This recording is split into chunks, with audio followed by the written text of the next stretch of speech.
Much, Dan, and I'm just checking. I think you can probably all hear me as I say that.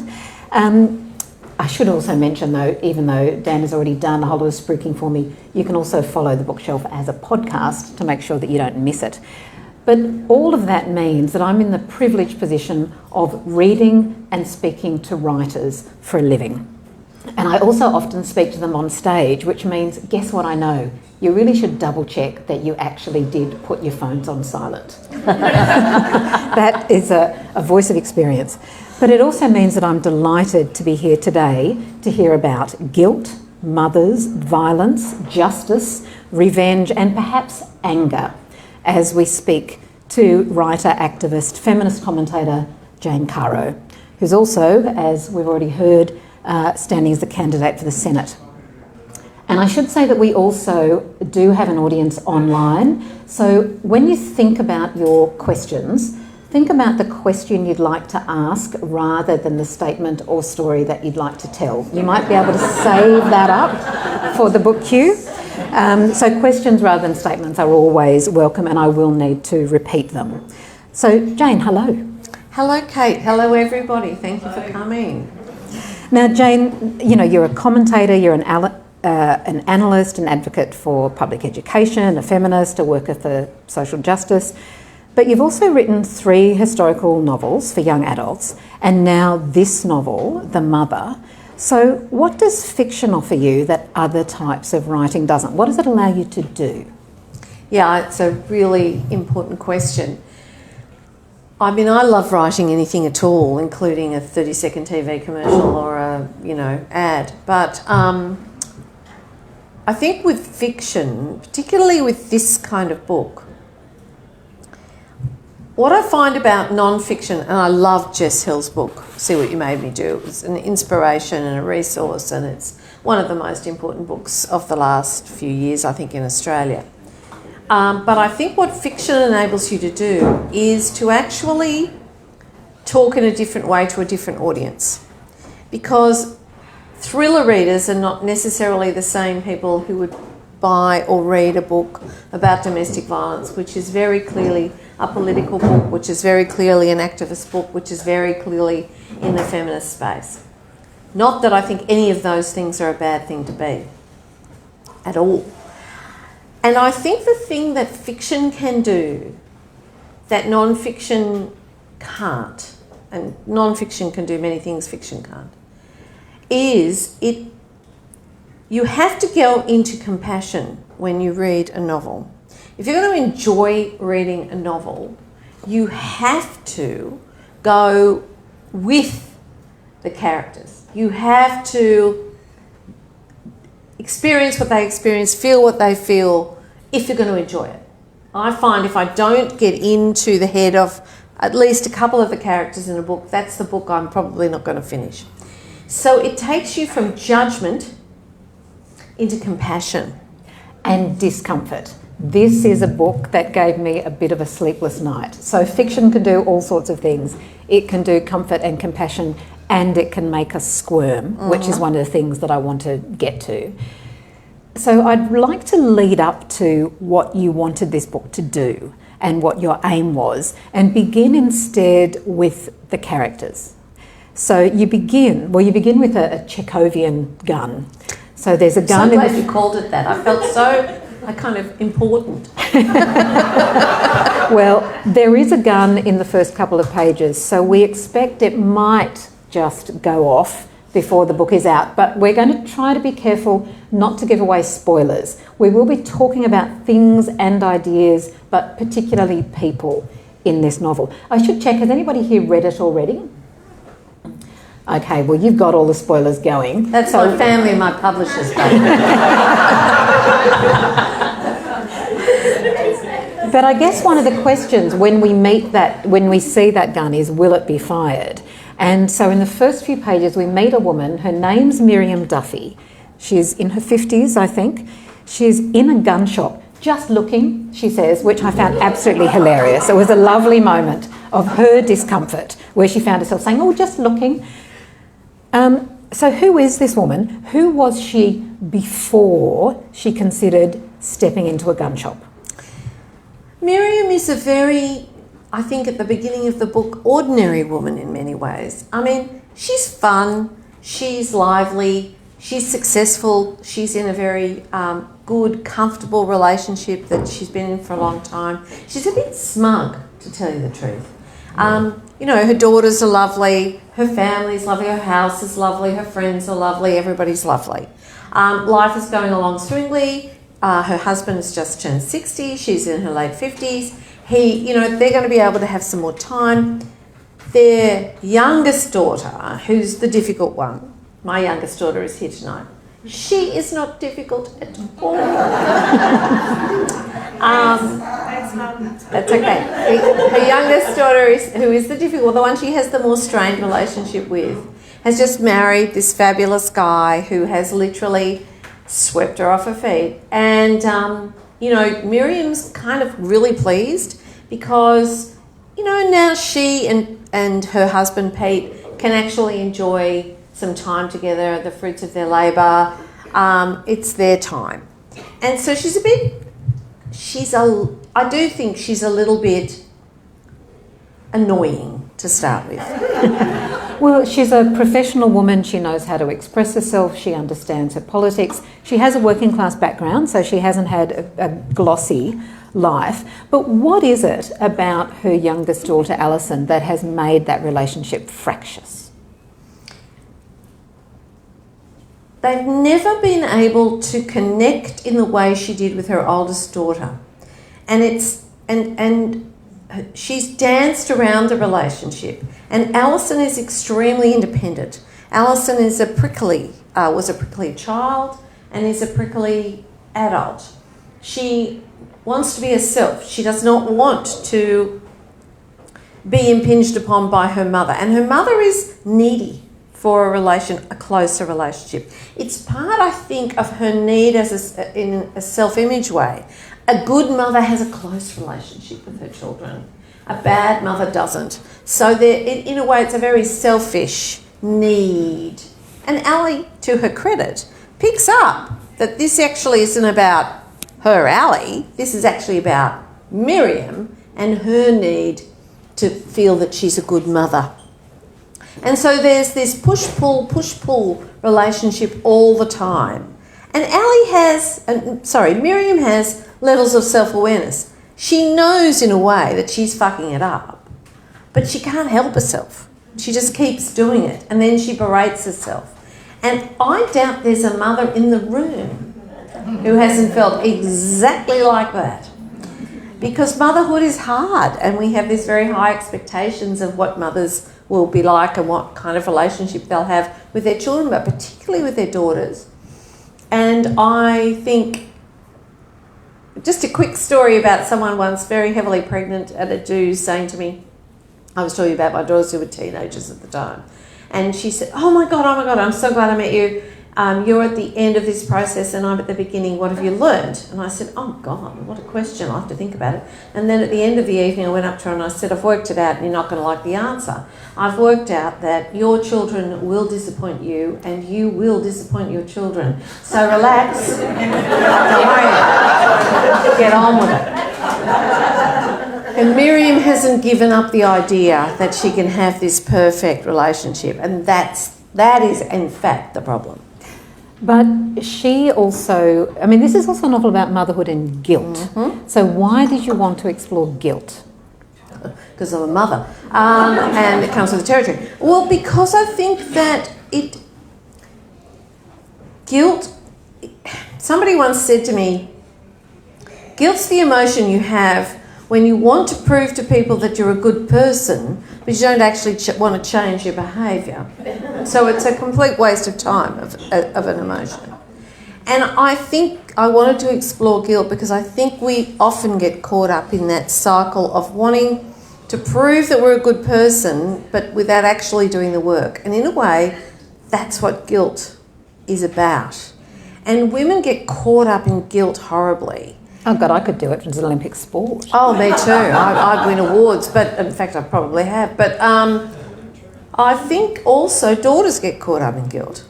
And Ali and Fiona both have their own guilts to their mother, and particularly when this is a bit of a spoiler, but it happens early in the book, so you'll just have to live with it. When the husband dies... this is Miriam's husband, yeah, our main Pete. character. The girl, there is another layer of guilt then laid on everything else, because they're all mourning, they're all needy, and they're all wanting more from one another than they can give, and they're both resentful and guilty that they're asking for it.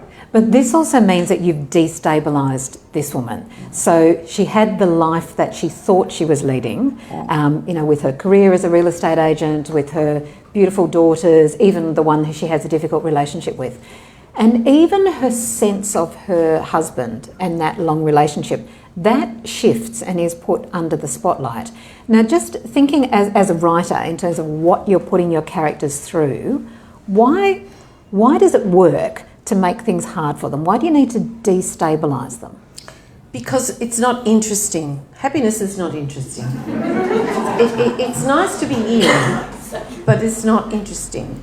And really, if I think back over my own life, I think that I was most truly alive when I was at my most miserable. I know it sounds awful, but I think it's true. It's when I learnt the most, because I had to. I needed to get out of that awful place. So I actually had to put some effort into my life rather than just into my work. And so I was actually really open to things, open to the world in a way that I am not when I'm feeling everything's going along swimmingly. Also, I've learned the minute you think to yourself, well, everything's going along swimmingly is a really fatal thought.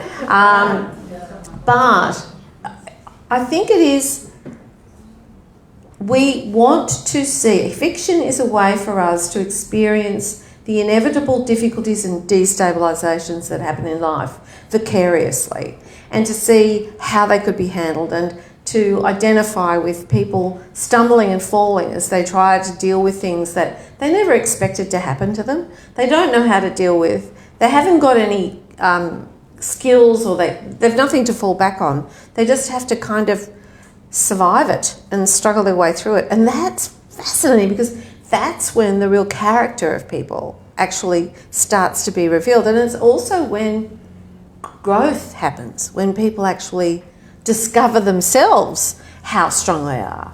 And I guess that's one of the things that you're doing in this novel. There are things that, even if we haven't lived through it, as bystanders and as onlookers, we need to try to work out what we make of it and how we react to it. So, without giving away the whole trajectory of it, what is it that happens in the life of Miriam and her family that destabilises things even more? Utterly, really.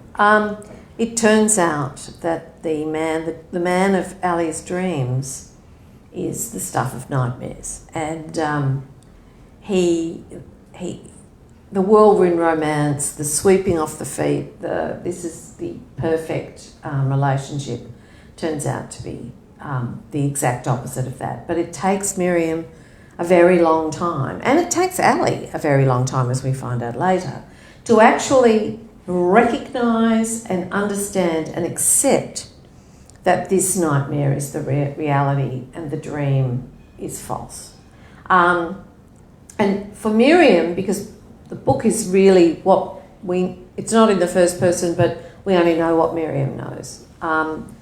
She takes us on the journey she has. And for Miriam, it takes a long time for her to actually accept that it is not her daughter who is the problem. It is the man she's married to. So he's charismatic, he's handsome, but what are the things that he does that you wanted to draw attention to? Well, the first thing that I wanted to draw attention to was this love bombing. They're literally, I find that the phrase "swept off your feet" one of the most sinister phrases ever used, because you talk about destabilisation. Well, what happens when you're swept off your feet? You are utterly destabilised. And we have this awful way of looking at relationships between men and women, which we idealise as the chase. Well, that's about prey and predator. And so I wanted to show how the love bombing, the big romance, the thing that every girl is sold. One day your prince will come, you know, he'll wake you from the sleep, he'll fight his way through the briars, you know, blah, blah, blah, bullshit, bullshit, bullshit, is dangerous. And if you find yourself falling into that kind of relationship, I want to kind of wave a flag and say, nothing is that good. Nothing in life is that good, and therefore, if it feels that good, it's probably going to turn out to be really bad. It's like being addicted to heroin. The reason people get addicted to heroin is because it feels really good, too good for what you're allowed to feel in life, and so it ends up destroying you. Well, in a way, this addiction to romance that girls in particular are brought up to is just as dangerous. And that I wanted to really point out, that he was the dream guy. And it's a terrible thing to fall in love with the dream guy. And the scary thing, though, is the way in which Miriam, as the loving mother, doesn't believe it. So that adds another layer to the guilt. But I wonder if you could talk about the research behind the fiction, because you need to create characters who are characters and who work in terms of a book. But this is based on things that we know happen in the world. So how did you do that? Well, when I first had the idea, I was a bit I was daunted by it. And I also wondered if I had a right to write about it, because it's not my lived experience. One of the reasons why it is Miriam's view is because she is not a victim of domestic violence. And I kind of want her to represent us, you know, those of us who haven't lived it but are watching it. And so there was that. So previously I had been a historical novelist, so research is something I actually really enjoy and think is really important. You know, you've got to get your research right. You've got to find that line between the research overwhelming the book, but, you know, that's a risk worth taking. And so I went to Annabelle Daniel, who runs women's community shelters. And I said to her, I've got this idea, I'm nervous about it, do you think I should write it? She went, oh my God, yes. We desperately need fiction in this area. We desperately need to start talking to a different audience than those of us who are in the sector have been talking to up till now. Yes, and she really encouraged me. And she sent me this wonderful, wonderful, novelists are ruthless creatures, terrible judgment of, you may remember the case, it's a long time ago now, of Simon Gattani, who threw his girlfriend off a high-rise building. And the judge summed up the whole situation, and she sent it to me and said, this is the single best summing up of coercive control and how it works that I've ever seen. And she also gave me lots of examples and all that kind of thing. And so I started there. And then I talked to the police. I talked to a woman I'd met serendipitously who'd spent quite a long time in jail, so I got my jail research. I have a friend who is a judge. She helped me with the law. And there was one moment where I was... because it's a really interesting thing, writing a novel. It is both a technical task and an emotional task. And I knew technically I needed to get the reader to the point where you totally understood why Miriam did what she did. So I had to ramp it up. Like, I had to get you to the point where you just go, oh, holy shit, we've got to do something here. But I was worried, always worried. Had I jumped the shark? Had I pushed it too far? Was it, you know, out of the realms of reality? And in my nice, sheltered, I'm like Miriam at the beginning, life, it felt like I had. So I reached out to a friend of mine who I went to primary school and high school and uni with. And he's now one of Australia's top family law practitioners. And I just got in touch with him and said, look, this is what I'm writing about, this is what I'm doing, this is what I'm saying. You know, have I gone completely off the planet? And he came back to me, and as a novelist, it was a wonderful response. As a human being, it was absolutely terrifying. He said to me, oh, Jane, you just summed up half the files on my desk. And that's the thing I've learnt, which has been really quite shattering, is that every time I think it's too extreme, it isn't. It isn't. And I think what we're just starting to do, probably since Hash Me Too, is really look at how appalling some relationships are and some women's lives and some children's lives are. And we're finally facing up to it. And I had all the same hesitations and reluctance that anyone has when they have to look into the heart of darkness. And there are lots of confronting details which are unfortunately too familiar. It's not that they're unfamiliar, it's that we've read those cases and we've followed those stories. So how then do you stop it from being a dossier and a list of the stories that we know have happened in the world and that we either force ourselves to look at or feel that we need to look away from? How do you turn it from that though and keep it a novel? About those people. I think it's got to do with building the characters so that we are living through them, and therefore it stops being a news headline and becomes a real person's experience that you are horrifyingly witness to and intimately involved with.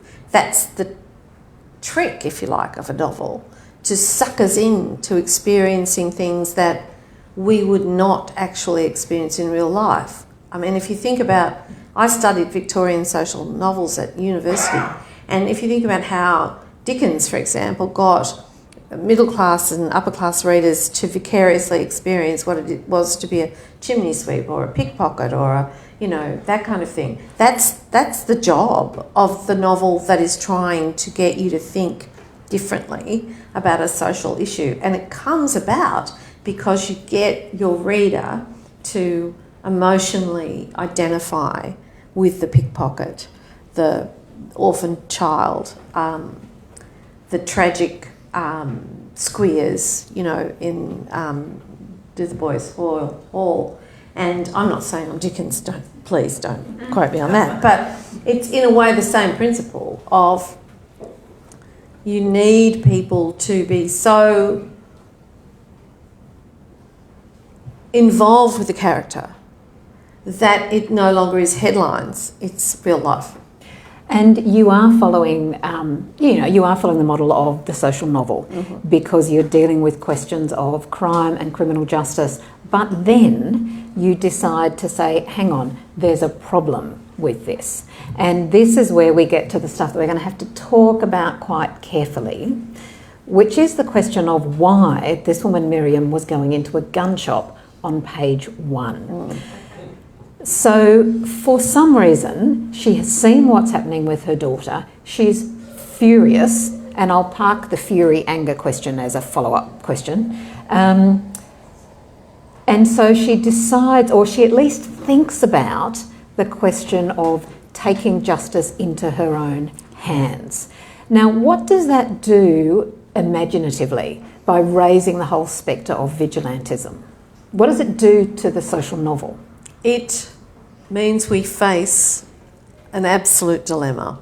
And it is one of those dilemmas where there is no right answer.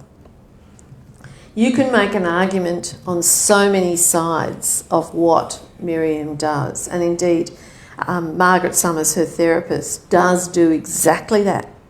She actually points out how much worse it could have been for the mother of Nick if Miriam hadn't done what she'd done. So what I wanted to look at was the entire ramifications of doing something terrible and not doing something terrible. And that there isn't any point in that where there's, oh, I found the way through. I found the no one has to do anything terrible thing. Because I think sometimes in life there is no not doing something terrible. So is that your way of pushing the boundaries at what you think the limits of the justice system are, by having a character who's going, I'm going to do it myself? I'm not, I felt, it's hard for me to answer that because I'm not opposed to, I believe fervently in innocent till proven guilty. And I hope the judge's summing up speech actually encapsulates. Not that we know what's happened or who's Not done that we anything, know. or what may or may not have been done with the gun on page 2, just to be clear. But the judge's summing up speech to me, I think, is the moment where I actually give my view. But that doesn't mean, just because, and I think this is something we struggle with, that because you don't agree with what someone has done, doesn't mean you can't understand completely why they did it. And even understand how, had you been in the same situation, you might have done exactly that too. So is this your fantasy? Is this a fantasy novel rather than a crime novel? It's not my fantasy. God forgive me, it never happens. But it is a feminist. I did describe it. Somebody said to me, "What's your elevator pitch?" And I said it's a feminist revenge tragedy. Fantasy, no, feminist revenge fantasy. And I have realised, and I never know what the hell I'm writing about until I finish the novel and I go and do events like this. Like, I just do it kind of instinctive. Like, I don't, it's not a up here thing. It's just comes out and you just write it. And same thing with the Elizabeth trilogy, when a girl, 12, 13 maybe, at a writers' festival, asked me a question about Just a Girl, the early life of Elizabeth Tudor, up to when she's 25. And she said, "Did you realise you were rewriting the Cinderella myth?" And I looked at her and went, "No, but you're absolutely right. That is exactly what I've been doing." And you've just revealed to me why I've always been passionate about Elizabeth I. Because all my life, and it's all to do with this romance thing again, all my life, I'd read stories about neglected princesses or whatever, and they had to sit around and wait till their prince turned up to rescue them and give them a decent life. But the thing about Elizabeth Tudor, who refused to marry, was a virgin all her life, and I'll argue uphill and down dale that she definitely was. We can have that debate later. Because people in the 21st century can't believe a woman lived a whole life and didn't have sex with a man. Such a hilarious idea. Anyway, but I realised that Elizabeth Tudor grew up, became her own prince and rescued herself. So what I write about, which I'm not conscious of at the time, is always women taking the power back. Always women taking the power back. That's my thing. And that's what this novel is actually about. But in this novel, in Elizabeth Tudor, it's a simpler thing. It's a good thing she takes the power back. It's a wonderful thing. She does terrible things, but all monarchs did at the time. But it's a wonderful thing she takes the power back. In this novel, it's not necessarily a wonderful thing at all. It's a terrible thing. So I guess I've moved on. Well, and it made me think about Deborah Oswald's Yes. novel from last year, The Family Doctor, in which a woman GP sees a friend killed through domestic violence, and then she chooses to deal with other violent men. So what do you make of this? Is it a turn in fiction?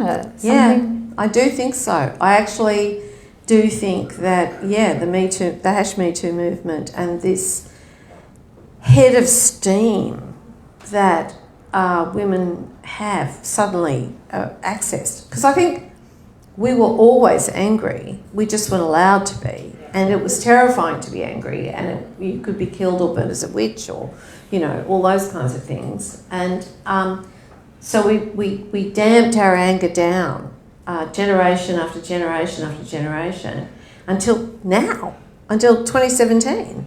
And suddenly we took the lid off. And Grace Tame gives the Prime Minister side eye. Oh, God, I love that moment. And it's like women have just gone, oh, why the hell have we been placating these bloody assholes for this long? And I think, yes, there is this refusal to give the power up.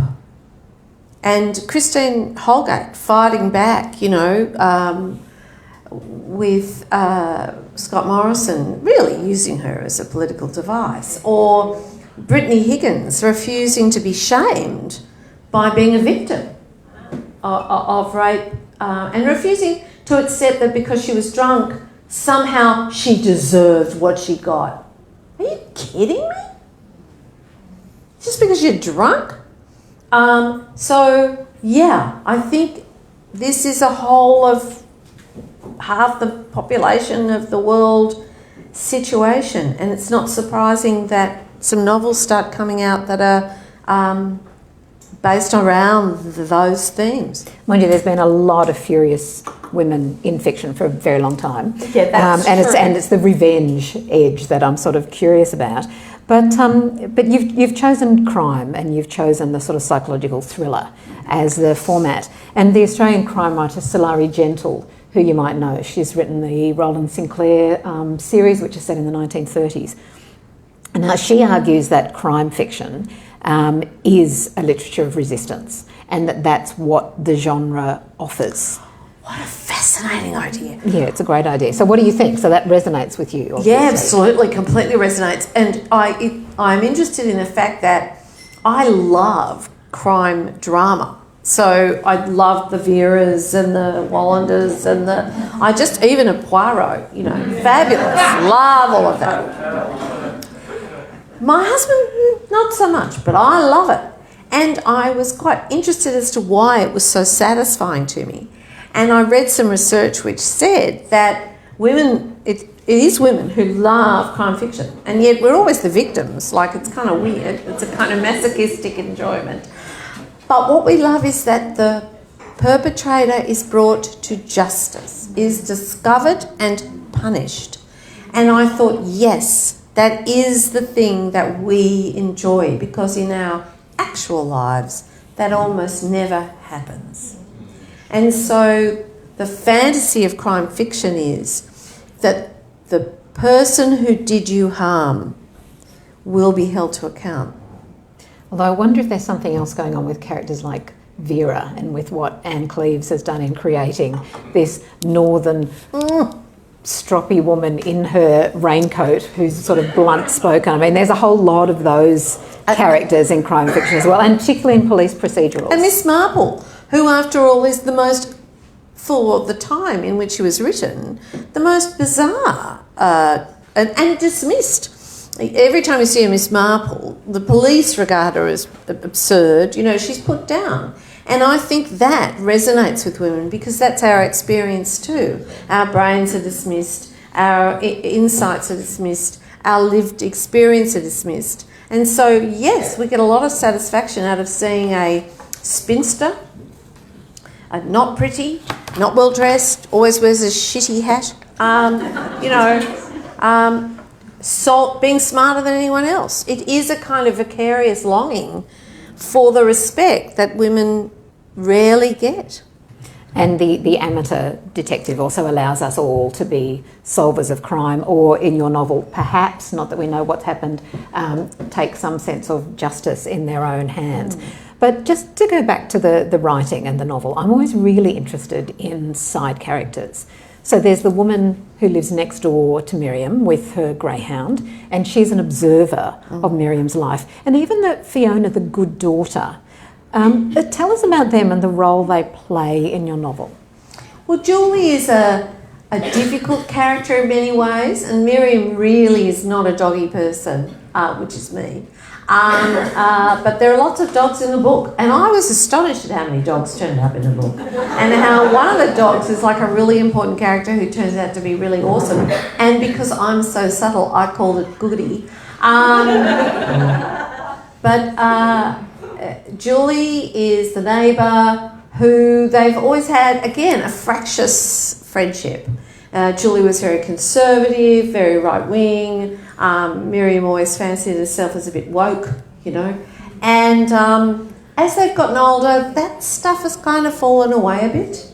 And also, Julie's husband has died, and he was the really right-wing one, and she's softened, and she's got a gay son, and he's pulled her further to kind of a more compassionate and tolerant way of looking at the world. And Julie has become kind of wiser.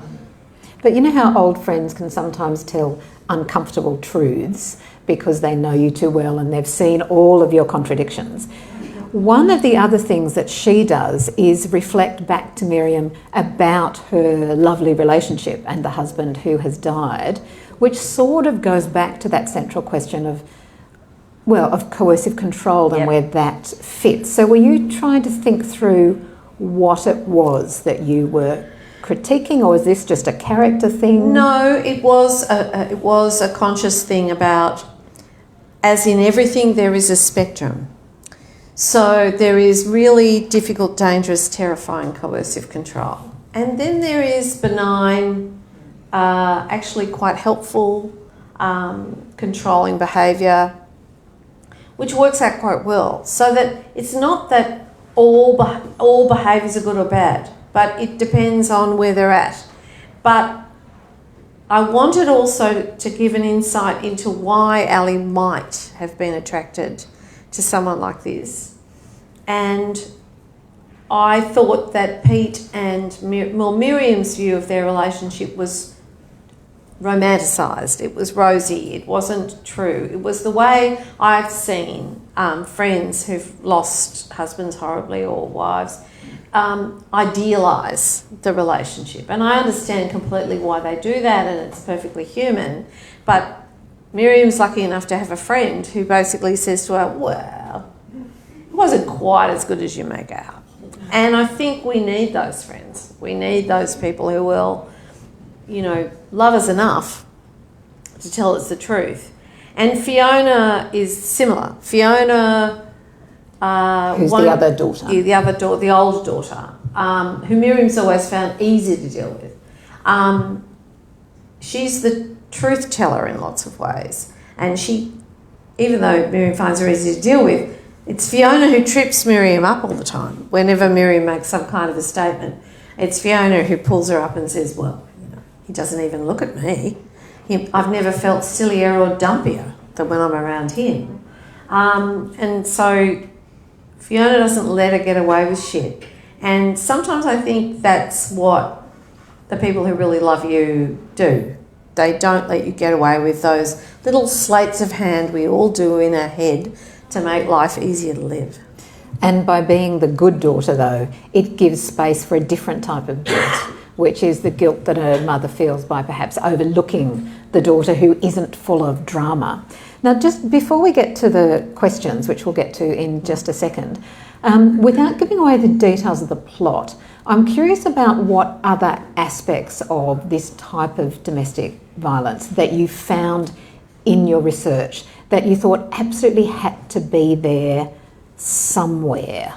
The gaslighting in particular, the fact that we are so quick to be prepared to believe that women are crazy, and particularly around reproduction, around pregnancy and birth, where things like postnatal depression, postnatal psychosis, which is the extreme of that, there's this kind of idea that women, once they've had children, are kind of inherently unstable, inherently kind of shaky and rocky and possibly crazy. And so it's quite easy to convince even people who know you well, who love you and have never seen you in that way, that maybe you've gone off the rails. And so our extraordinary biology, in a way, becomes an excuse for dismissing us and seeing us as inherent. Well, it's hysteria, isn't it? I mean, it all comes from the uterus, the wandering womb, all that belief that women were, you know, just this side of nuts. Actually, when you think about what men have done to women over the last 2,000 years, it's incredible how sane we've managed to stay. But nevertheless, there is this trope, this belief that women are inherently unstable. And so in the research, I realised that that was being leveraged very powerfully, not just against friends and family, but against the women themselves, who had also absorbed this idea that women were crazy. And of course, you know, pregnancy, childbirth and all that crap can make you feel like you're crazy on a daily basis, absolutely. So we're vulnerable to that idea of us as unstable, and that can be manipulated and I think it is, more often than not, actually. And in case this is all sounding so terribly grim that you're wondering why you would want to read this novel, as well as, you know, having a plot that moves forward and a very strong sense of tension that meant that I had a bit of a sleepless night, there is, for example, a role for mental health professionals, for example, who have quite a positive role in the story. But there's a whole lot of other things, including surveillance and the role of pets and so on, that we could talk about. But it's probably better to hear from you. Now, bear in mind that I will need to repeat your question so that the people online can hear it and so everybody up the back can hear it. People are always shy to ask the first question, so don't be. So who'd like to kick us off? And up the back. Hello. I haven't read the book, so I might be assuming something. But do you think you would have taken the extreme action if you did if Pete hadn't died? Do you think, I'll just make sure people can hear this, would Miriam have taken this extreme action, whatever it is, had Pete not died? It's a really good question. Miriam asks herself that a lot through the book. If he was here, would he have come up with a better solution? I think we underestimate the fundamental self-doubt that women hold at the core of their being, because if you're the subordinate culture, self-doubt is one of the ways that you're controlled. And so we've all just absorbed that self-doubt, that self-criticism.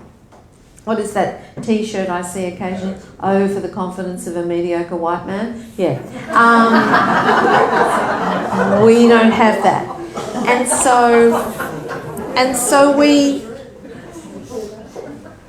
she keeps questioning whether he would have come up with a better solution. She also questions if he'd been around, would Nick have felt free to behave in the way he had? Or would another man's presence have actually had a dampening effect? There is no evidence that that is true, by the way. But I absolutely understand that thought process. Again, it's another question I can't give the answer to. And it's because he died, no one can give you the answer to. I suspect he would have taken over. And I'm not sure that that would have been any better in terms of what happened. But I don't know, because I killed him. Yes, we can know that she killed him off because that happened very early on. Another question. Yes, please. Did you find it pleasurable writing fiction, adult fiction, and will you do it again? So did you find it pleasurable writing adult fiction, and would you do it again? Yes, I loved it, and hated it in equal measure, but mostly loved it. And I'd love to do it again. I just have to get another idea that it insists it be written in the same way that this one insisted it be written. Because I think you struggle with novels when you write them because you think, oh, I ought to write a novel now. I actually find it much better to get overwhelmed and think, I have to write this novel now. While you're all shyly thinking about that question that you really do want to ask, oh yes, and here's one right here. Jane, when you came up with the idea, were you aware that you were joining a very small genre of people who make the murderer the hero? I'm thinking of Crime and Punishment and Dostoevsky. Let me just repeat the question. And this is a question, and I will do a bit of a revelation here. Here's a question from Jane's dad, wondering whether she realised that she was being part of a small genre of novels that might possibly make the murderer the hero, as in Dostoevsky's Crime and Punishment. Never even thought about it. I've never read Crime and Punishment. I thought about it, but I didn't. I think I read a few pages and went, oh, I don't think so. I must go back to it. But I never even thought about it. But it's an interesting point that you make, and it is the centre of the dilemma where, you know, what's bad, what's good, who can you identify with? Which is more interesting than having the straightforward moral path. This is a novel that grapples with so many moral and ethical issues. Throughout the novel, we do get references to real cases. So one of the ways in which, Nick does his sort of reign of terror is by leaving news clippings, for example, and by referencing other stories. Now, I recognised a lot of those stories, sadly, but what are the ethical things that you had to grapple with by referencing real cases in your novel? I tried to keep them non-specific. So I tried, in fact, I went back, as Jane will remember, Jane Hoffman, my publisher, I went back and took out a lot of specific details because I suddenly had a sort of crisis of conscience where I thought I would hate someone to read this who has experienced this and recognise their own situation. So I made it as, so you might recognise, but it's general. It's kept at a non-specific level for a particular reason. But isn't that terrible that there were probably 5 cases that it could have been that I read and thought, oh, I know that story? And this is the problem, and one of the things in the novel that happens is Miriam and Ali watch the news and a story comes on and there's a panic as Miriam tries to turn the television off because it terrifies her daughter because it is too close to what she is dreading. And I think one of the things Nick does is he puts a newspaper clipping in the letterbox of a terrible, non-specific, non-described, but obviously there's been one of those awful headlines, and he writes on it in black text, which picture of you should I choose? This is a picture of the family. So, and I checked this with Annabelle Daniel and people, and they said, oh yeah, absolutely, that's the kind of thing that happens.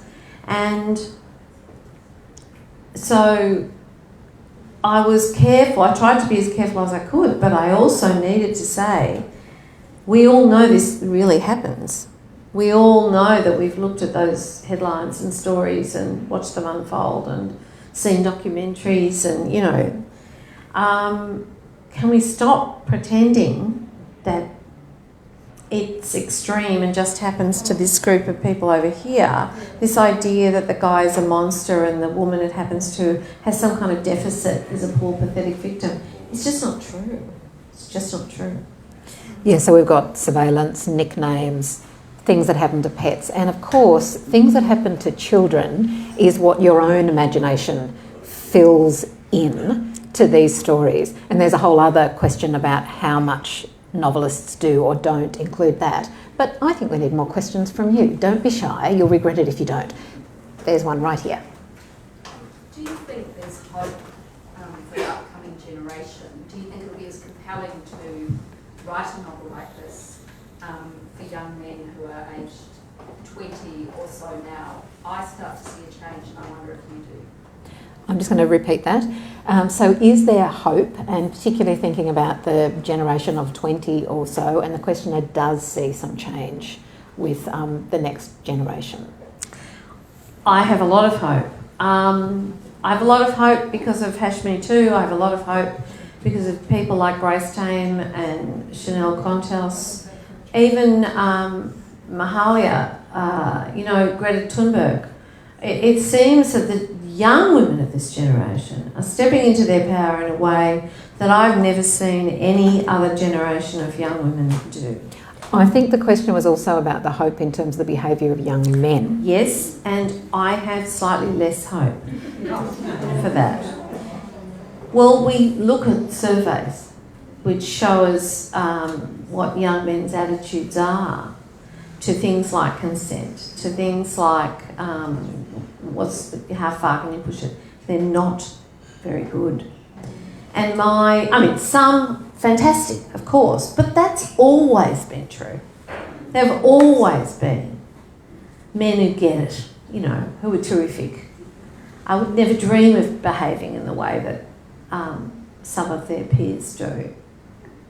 what worries me is what I watch is women have changed beyond all recognition in the last 50 years. When I was a young girl, most women, feminists, dreadful women, and, bought the male line and were kind of complicit with it. Now it's a minority of women who are still doing that. Most of them in the Liberal Party, but it's a minority who still do that. And women have just stepped out of that kind of belief about the kind of life they were entitled to have and the kind of life that they had to bring up their daughters to expect. That has just totally changed.